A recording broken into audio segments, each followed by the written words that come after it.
చందమామ కథలు. పిల్లిపాలెం యువరాణి. ఒక నిర్జనారణ్యంలో ఒక కట్టెలు కొట్టుకునేవాడు ఉండేవాడు.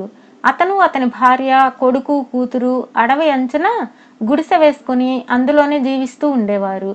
వారికి ఒక పాడి ఆవు, పెంపుడు పిల్లి ఉండేవి.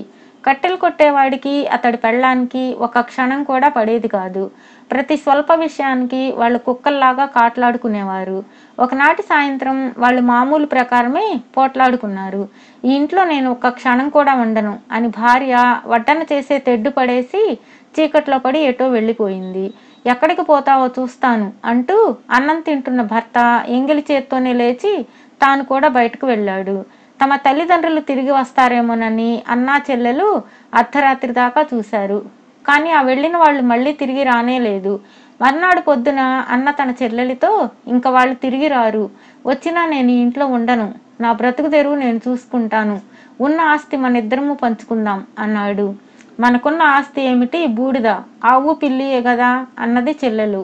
అవును, ఆవుని నేను తీసుకుంటాను, పిల్లిని నువ్వు తీసుకో అన్నాడు అన్న. ఇది అన్యాయం అని చెల్లెలు అంతామనుకుంటుండగా పిల్లి ఆమె కాళ్ళకేసి రుద్దుకున్నది ఆపేక్షగా. చెల్లెలు ఏమనుకుందో ఏమో గాని పిల్లిని తన చేతుల్లోకి ఎత్తుకుని నీ ఇష్టం అన్నది అన్నతో. చెల్లెలు తన మనసు ఎక్కడ మార్చుకుంటుందో అన్నట్టుగా అన్న ఆవును తీసుకుని అప్పుడే రహదారి పట్టుకున్నాడు. చెల్లెలు అన్నకేసి చూస్తూ నిలబడి ఉండగా ఆమెకు గుడిసెలో నుంచి మాటలు వినిపించాయి. ఇక మన దారిని మనం పోదాం పద అంటూ. చెల్లెలు నిర్ఘాంతపోయి వెనక్కి తిరిగి చూసేసరికి గుడిసెలో పిల్లికి మారుగా ఒక ఆడపిల్ల కనిపించింది. ఎవరు నువ్వు అన్నది చెల్లెలు. అక్క, నేనే నీ పిల్లిని, గుర్తించలేదా అంటూ ఆ పిల్ల తన అసలు కథ చెల్లెలకు చెప్పేసింది. ఆ పిల్ల ఒక మంత్రగాడి కూతురు. ఆ మంత్రగాడు అడవిలో ఎవరికీ తెలియకుండా తన నివాసం ఏర్పాటు చేసుకుని తన మంత్రశక్తి చేత తన అవసరాలన్నీ గడుపుకుంటూ కొంతకాలం బ్రతికాడు. వాడు తన కూతురికి 5వ ఏట కామరూప విద్య నేర్పాడు. దాని సహాయంతో ఆ పిల్ల తన ఇష్టం వచ్చిన జంతువు రూపం ధరించి ఆ చుట్టుపక్కల కొన్ని ఆమడల దూరంలో జరిగే ప్రతి సంగతి తెలుసుకుంటూ ఉండేది. ఆమెకు మనుషుల వెంట ఉండడం సరదాగా ఉండేది. తండ్రి మనుషుల మొహం చూడకుండా కీకారణ్యం మధ్య ఉండేవాడు. అందుచేత ఆమె తండ్రి దగ్గరికి సామాన్యంగా వెళ్ళేది కాదు. కొద్ది కాలం క్రితం ఆ మంత్రగాడు చనిపోయాడు. అప్పటి నుంచి ఆ పిల్ల మరింత స్వేచ్ఛగా తిరుగుతున్నది. కట్టెలు కొట్టేవాడి ఇంట పిల్లిగా ఉంటూ కూడా ఆమె రూపం మార్చుకుని తిరుగుతూనే ఉన్నది. అంతా విన్నాక కట్టెలు కొట్టేవాడి కూతురు ఆవు కోసం పోట్లాడకుండా నేను నిన్ను తీసుకోవడం మంచిదైంది, మనం ఎక్కడికి పోదామంటావు అన్నది. ఇక్కడ ఈ గుడిసె తప్ప ఇంకేమున్నది, నేను చెప్పినట్లు చేశావంటే నిన్ను రాణిని చేస్తాను, ఆ తర్వాత నువ్వు నేను ఎంతో సుఖంగా బతకవచ్చు అన్నది మంత్రగాడి కూతురు. ఆమె మళ్ళీ పిల్లిగా మారిపోయి అడవి మధ్యగా దారి తీసింది. కట్టెలు కొట్టేవాడి కూతురు ఆమె వెనకే బయలుదేరింది. ఇద్దరూ చాలా దూరం నడిచి అడవి దాటారు. అంత దూరాన వారికి ఒక కోట కనిపించింది. అప్పుడు మంత్రగాడి కూతురు కట్టెలు కొట్టేవాడి కూతురుతో, అక్క, నువ్వు నీ బట్టలన్నీ విప్పేసి దట్టంగా ఉన్న ఈ పొదలలో కూర్చో, నేను ఆ కనిపించే కోటకు వెళ్ళి అక్కడ రాజుగారితో నీ ఒక రాజకుమార్తెవని, నిన్ను నీ పరివారాన్ని బందిపోటు దొంగలు దోచారని, నీ పరివారం చల్లా చెదరై పారిపోయిందని చెబుతాను. వాళ్ళు వచ్చి నిన్ను తీసుకుపోతారు. నీవు మాత్రం రాజకుమార్తెలాగే ప్రవర్తించు. మీ నగరం ఏదని వాళ్ళు అడిగితే పిల్లిపాలెమని చెప్పు అన్నది. రాజకుమార్తెలు ఏం చేస్తారో నాకు తెలియదు కదా, మోసం కనుక్కొని నన్ను వాళ్ళు బాగా తంతారేమో అన్నది కట్టెలు కొట్టేవాడి కూతురు భయంతో. ఏమీ పర్వాలేదు, నీ దగ్గర నేను ఏదో రూపంలో ఉండనే ఉంటాను. దారి తప్పి నువ్వు ఏదైనా చేసినప్పుడు ఎవరైనా ఆక్షేపిస్తే మా పిల్లిపాలెంలో ఇలాగే చేస్తాం అని చెప్పు, నీకేమీ ఆపద రాదు అన్నది మంత్రగాడి కూతురు. తరువాత ఆమె ఏనుగుగా మారి పొదలన్నీ కలియతొక్కింది. నేల అంతా మట్టగించింది. తన స్నేహితురాలి దుస్తులు పీలికలు చేసి అంతటా పడవేసింది. ఈ పనులన్నీ పూర్తి చేసి కట్టెలు కొట్టేవాడి కుమార్తెను దట్టమైన పొదల మధ్య దాచి తాను పక్షిగా మారి కోటకేసి ఎగిరిపోయింది. ఆ కోట లోపల ఉండే రాజుగారి వద్దకు భటులు మంత్రగాడి కూతుర్ని తీసుకువచ్చి, మహారాజా, ఈ పిల్ల ఒక రాజకుమార్తె దాసీదట, మన కోటకు అంత దూరంలో తమ రాజకుమార్తె పరివారాన్ని బందిపోటు దొంగలు దోచారని చెబుతున్నది. రాజకుమార్తె దుస్తులు కూడా వాళ్ళు కాజేశారట. ఆమె పాపం పొదలలో దాక్కుని ఉన్నదట, ఏమి చేయమంటారు అని అడిగారు. రాజుగారు ఆ భటులతో, మీరు మంచి దుస్తులు కొన్ని పట్టుకొని మన యువరాజును వెంట పెట్టుకుని ఈ పిల్ల చూపే చోటుకి వెళ్ళండి. ఈమె చెప్పిన మాటలలో నిజం ఉన్నట్లయితే ఆ రాజకుమార్తెను సగౌరవంగా తీసుకురండి. మన ప్రాంతపు అడవులలో బందిపోటు దొంగలున్నారంటే అందుకు న్యాయంగా మనమే బాధ్యులమవుతాం కదా అన్నాడు. రాజుగారి పెద్ద కొడుకు రాజకుమార్తె కట్టగలిగిన చీరలు, దుస్తులు తీసుకొని పరివారంతో సహా కోట వెడలు వచ్చాడు. మంత్రగాడి కుమార్తె తొక్కేసి ఉన్న పొదలు నేల చూపిస్తూ, ఇక్కడేనండి మమ్మల్ని దొంగలు కొట్టింది అన్నది. అబ్బా, రెండు పక్షాలకు పెద్ద యుద్ధమే జరిగినట్లుందే అన్నాడు రాజకుమారుడు. అవును మహారాజా, మా దొరసాని ఆ పొదల్లోనే ఉన్నది. బట్టలిప్పించారంటే అవి తీసుకుపోయి ఇచ్చి ఆమెను యువతలకు తెస్తాను అన్నది మంత్రగాడి కూతురు. తాను తెచ్చిన బట్టలు కట్టుకుని కట్టెలు కొట్టేవాడి కూతురు పొదల్లో నుంచి బయటకు రాగానే రాజకుమారుడు ఆమెను మోహించాడు. ఎందుకంటే అసలే కట్టెలు కొట్టేవాడి కూతురు కనుముక్కు తీరుగల మనిషి. రాణివాసపు దుస్తులు ధరించేసరికి 10 రెట్లు అందంగా కనబడింది.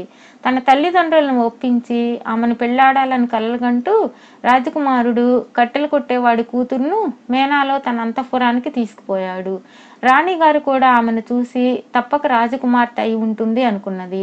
ఆమె, మీది ఏ ఊరమ్మా, ఎక్కడికి పోతున్నావు, ఏం జరిగింది, అంతా వివరంగా చెప్పు అని అడిగేసరికి కట్టెలు కొట్టేవాడి కూతురు భయంతో వణికిపోతూ బావురుమన్నది.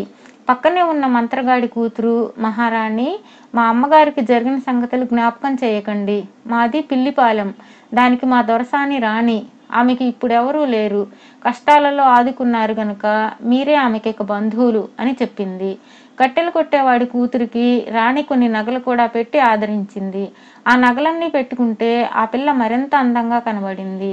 ఆమె దాసీనని చెప్పుకునే మంత్రగాడి కూతురు ఉండడానికి ఒక గది ఏర్పాటు చేశారు. భోజనానికి తప్ప ఆమె ఆ గది దాటి వచ్చేది కాదు. రాజు కొడుకు మాత్రం ఏదో వంక పెట్టుకుని రోజుకు 2-3 సార్లు ఆమె గదికి వెళ్ళి పలకరించి వెళ్ళిపోతుండేవాడు. కట్టెలు కొట్టేవాడి కూతురు అన్ని విధాలా తన స్నేహితురాలు చెప్పినట్లుగానే నడుచుకునేది. ఆమె చేసే పనులు రాణికి ఆశ్చర్యం కలిగించినప్పుడు ఆమె, ఇది మా పిల్లిపాలెం ఆచారం అండి అంటుండేది.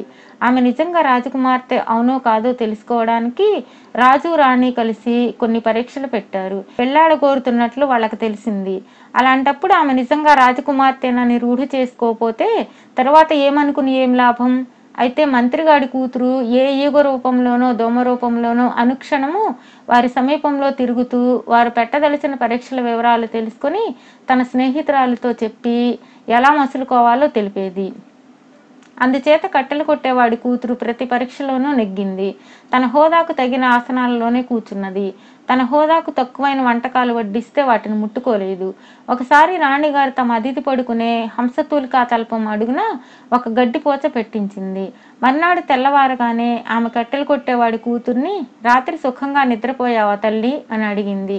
ఎందుకు అడుగుతారు, పొరుపు కింద ఏదో దొంగ ఉన్నంత బాధ కలిగింది. తెల్లవార్లు ఆ కోట ఈ కోట పడ్డాను, కారణం ఏమిటో తెలియదు అన్నది కట్టెలు కొట్టేవాడి కూతురు. ఇలా ప్రతి పరీక్షలోనూ నెగ్గేసరికి ఆమె మీద రాజుకు రాణుకు గురి కుదిరింది. తమ పెద్ద కొడుకు పిల్లిపాలెం యువరాణిని చేసుకోవడానికి వారు సమ్మతించారు. పెళ్లి ముహూర్తం కూడా ఏర్పాటైంది. వివాహం కన్య యొక్క స్వగృహంలో జరగాలి గనుక పెళ్లి కొడుకు తన పరివారంతో బయలుదేరడానికి నిశ్చయించారు. వ్యవహారం ఇంతదాకా వచ్చేసరికి కట్టెలు కొట్టేవాడి కూతురికి భయం పట్టుకున్నది. పిల్లిపాలెం ఎక్కడ ఉన్నది, అక్కడికి వెళ్లే దారి ఎటు? ఆమె తన స్నేహితురాలైన మంత్రగాడి కుమార్తె మీద మండిపడి, నీ మూలంగానే నేను ఈ చిక్కుల్లో పడ్డాను, ఇక నిజం తెలిసిపోతుంది, నన్ను వీళ్ళు తల తీసేస్తారు అని కంటనీరు పెట్టుకున్నది. అక్క, నీకెందుకు లేనిపోని విచారం, అన్ని ఏర్పాట్లు చేయడానికి నేనున్నాను కదా. ముహూర్తం ఇంకా 1 వారం రోజులున్నది. ఈ లోపల నేను వెళ్ళి నీకు ఒక కోట రాజ్యము అన్నీ ఏర్పాటు చేసి వస్తాను అని మంత్రగాడి కూతురు ఒక రాత్రికి రాత్రే పక్షి రూపంలో ప్రయాణమై అక్కడికి 5 మడల దూరాన కొండల మధ్య ఉన్న ఒక కోటకు వెళ్ళింది. చాలా కాలంగా ఆ కోటలో ఒక చీకటి రాక్షసి ఉంటున్నది. ఆ రాక్షసిలో ఉండే ప్రత్యేకమైన గుణం ఏమంటే అది సూర్యకాంతి కొంచెం కూడా భరించలేదు. కానీ చీకటిలో దాని శక్తి అపారం. అది ఏనుగుల వంటి జంతువులను కూడా రాత్రివేళ చంపగలదు. అందుచేత ఆ రాక్షసి చీకటి పడగానే కోట నుండి బయటకు వచ్చి ఆ చుట్టుపక్కల దొరికిన జంతువులను మనుషులను చంపి తిని తెల్లవారకు మునిపే తన కోటకు తిరిగి వచ్చి పగలల్లా చీకటి గదిలోనే నిద్రపోతుంది. మంత్రగాడి కూతురు మారు రూపంలో ఎన్నోసార్లు ఈ కోటకు వచ్చింది. చీకటి రాక్షసిని చూసింది. దాని రహస్యం తెలుసుకుని ఉన్నది. అందుచేత ఆమె అర్ధరాత్రి వేళ రాక్షసి ఉండే కోటకు చేరి లోపల ప్రవేశించి కోటవాకిలి తలుపులకు రాక్షసి పెట్టే ఇనుప గడియ పెట్టేసి రాక్షసి రాక కోసం ఎదురు చూడసాగింది. తూర్పు తెల్లవారే సమయాన రాక్షసి వచ్చి తలుపులు నెట్టింది. కానీ అవి తెరుచుకోలేదు. తాను రాత్రి వేటకు పోయి ఉన్న సమయంలో ఎవరో వచ్చి లోపల ప్రవేశించారని తెలుసుకుని రాక్షసికి చాలా కోపం వచ్చింది. తన కోటలోకి ప్రవేశించడానికి ఎవరికి ఎన్ని గుండెలుంటాయి? ఎవరు లోపల? తలుపు తీయి, లేకపోతే చంపేస్తా అని రాక్షసి పెడబొబ్బలు పెట్టింది. నేనేనత్త, చిట్టిగారిని అని మంత్రగాడి కూతురు లోపల నుంచి తొనక్కుండా జవాబు చెప్పింది. ఆ జవాబు వినేసరికి రాక్షసికి మరింత మండిపోయింది. చిట్టిగారికి నేనంటే అంత అలక్ష్యమా? తలుపు గడియ పెడతావా? వేగిరం గడియ తీయి అని రాక్షసి అరిచింది. ముందు నా కథ వినత్త, తలుపు తీస్తాను. నేనేమో మొదట పప్పును, నన్నేమో ముందు నానబెట్టారు, తర్వాత ఎన్నతబెట్టారు, తర్వాత దంచారు, తర్వాత చెరిగారు అని మంత్రగాడి కూతురు దీర్ఘాలు తీస్తూ చిట్టిగారి కథ ప్రారంభించింది. రాక్షసి కోపం పట్టలేక తలుపును గట్టిగా తన్నింది. కానీ ఆ తలుపు ఆ రాక్షసి పెట్టినట్టే కావటం చేత కొంచెం కూడా కదలలేదు. నా కథ వినకుండా తలుపు తడితే నేను తీయను. మళ్ళీ కథ ఎత్తుకున్నది. రాక్షసి తూర్పు కేసి చూస్తే అప్పటికే భళ్ళున తెల్లవారిపోయింది. ఇక సూర్యుడు వచ్చేస్తాడు. లోపల ఉన్న చిట్టిగారి తలుపు తీయకుండా ఇలాగే బయటే ఉంచితే తనకు చావు తప్పదు. అందుచేత చీకటి రాక్షసి పెడబొబ్బలతో లోపల ఉన్న మనిషిని భయపెట్టాలని చూసింది. తరువాత బ్రతిమాలింది. నా బుల్లి చిట్టిగార, గడియ తీయి, నిన్నేమీ అనను. నీకు బోలెడంత బంగారం ఇస్తాను, మణులు మాణిక్యాలు ఇస్తాను అన్నది రాక్షసి. రాక్షసి తన కథకు అడ్డు వచ్చినప్పుడల్లా మంత్రగాడి కూతురు, నా కథ పాడు చేసావత్తా, మళ్ళీ చెబుతా విను, మధ్యలో అడ్డు రాకుండా నన్ను కథ చెప్పనిస్తేనే గడియ తీస్తాను అంటూ మళ్ళీ చిట్టిగారి కథ మొదలుపెట్టేది. ఇంతలో సూర్యోదయం కానే అయింది. ఎండ మీద పడడం ఆరంభం కాగానే చీకటి రాక్షసి మంచు దిబ్బలాగా కరిగిపోసాగింది. త్వరలోనే దాని శరీరం అంతా నిస్సారమైంది. స్పృహ తప్పిపోయింది. మూరెడు పొద్దెక్కేసరికి కోట ద్వారం వెలుపల చీకటి రాక్షసి చర్మం తప్ప ఇంకేమీ మిగల్లేదు. మంత్రగాడి కూతురు పని సగం అయిపోయింది. ఆమె ఆ చుట్టుపట్ల ఉండే గ్రామాలకు వెళ్ళి అక్కడి జనంతో చీకటి రాక్షసి చచ్చిపోయింది, కోటలో ఇళ్లన్నీ మళ్ళీ ఆక్రమించుకోవచ్చు, ఈ కోటకు పిల్లిపాలెం అని పేరు పెట్టాను, త్వరలోనే మన మహారాణి గారు వచ్చి ఇక్కడ పెళ్లి సంబరం జరపబోతున్నారు అని వివరంగా చెప్పింది. తరువాత ఆమె వచ్చినట్లే తన స్నేహితురాల దగ్గరికి తిరిగి వెళ్ళి అన్ని ఏర్పాట్లు పూర్తి అయ్యాయి, మనం వెళ్ళడము నీ పెళ్లి జరగడమే తరువాయి, పిల్లిపాలెం పౌరులు పెళ్లి ఏర్పాట్లన్నీ ఇప్పుడే ప్రారంభించారు అని జరిగిన సంగతి అంతా ఆమెకు చెప్పింది. తర్వాత కట్టెలు కొట్టేవాడి కూతురు, ఆమెను పెళ్లాడే రాజకుమారుడు సపరివారంగా తరలి వచ్చారు. మంత్రగాడి కూతురు దారి చూపింది. రాక్షసి కోటలోకి జనం ప్రవేశించి పెళ్లి ప్రయత్నాలు కూడా చేసేశారు. అక్కడ కట్టెలు కొట్టేవాడి కూతురికి రాజకుమారుడికి వైభవంగా పెళ్ళయింది. తర్వాత రాజకుమారుడి తమ్ముడు మంత్రగాడి కూతుర్ని పెళ్లి చేసుకున్నాడు. అంతా చాలా సుఖంగా జీవించారు.